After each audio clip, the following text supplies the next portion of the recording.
अस्सलाम वालेकुम नाज़रीन, मैं हूँ आपकी मेज़बान नाइला भट्टी और नजर डालते हैं आज की अहम तरीन खबरों पर। Ejaz Hussain reporter Syria labour union Amanullah Khan group की लीडरशिप का जनरल सेक्रेटरी अमानुल्लाह खान की क़यादत में एनवायरनमेंट डायरेक्टोरेट साइट I-83 का दौरा। दीगर कायदीन में सदर Raja Hassan Akhtar, chairman Dawood Khan, supreme head Qaiser Gujjar, media coordinator Shakeel Hazarvi, press secretary Qari Asif Al Khairi, senior नायब सदर Ghaffar Bhatti, chairman parks Mohsin Abbasi, senior Rahma Bashir Balti, Mumtaz Balti और मोहम्मद बल्ती ने शिरकत की। इस मौके पर अमानुल्लाह खान ने कहा कि हमने सच की सियासत की और अपने दौर इक़्तिदार में बिला तफरीक मुलाज़मिन की खिदमत की। उन्होंने मज़ीद कहा कि हमने 6,991 प्लाटों को कुरानदाजी के करीब पहुँचाया, जिसको मजदूर यूनियन ने कैंसिल करवा दिया। आज हम पे इल्ज़ाम लगाया जाता है कि प्लाट रुकवाए हैं, उसका जवाब अमानुल्लाह खान ने रमपाक में काबा के सामने खड़े होकर दे दिया।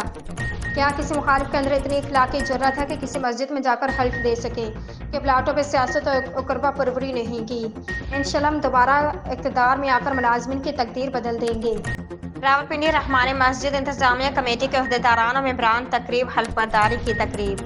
तफसीलात के मुताबिक जामे मस्जिद रहमानी जंगे मोहल्ला रावलपिंडी की इंतजामिया कमेटी के अहदेदारान और मेंबरान तकरीब हल्फ बर्दारी की तकरीब में मोहम्मद जमील कुरैशी ने सरपरस्ती, आला मोहम्मद ज़हीर अहमद कुरैशी ने खजानची तलहा ज़हीर, मोहम्मद सुबहान जमील, हमाद ज़हीर, मोहम्मद रेहान जमील, नबील कुरैशी और एसएम ताहिर ने मेंबरान के तौर पर अपनी खिदमात पेश की। मोहम्मद जमील कुरैशी और कुरैशी बरादरान ने मस्जिद के तमाम अमूरी इंतजामी मामलात की शफाफ निगरानी और सरपरस्ती के अज़ाइम का पुख्ता इजहार किया और अहले इलाका की जानिब से इत्मीनान का इजहार मुबारकबाद वसूल की।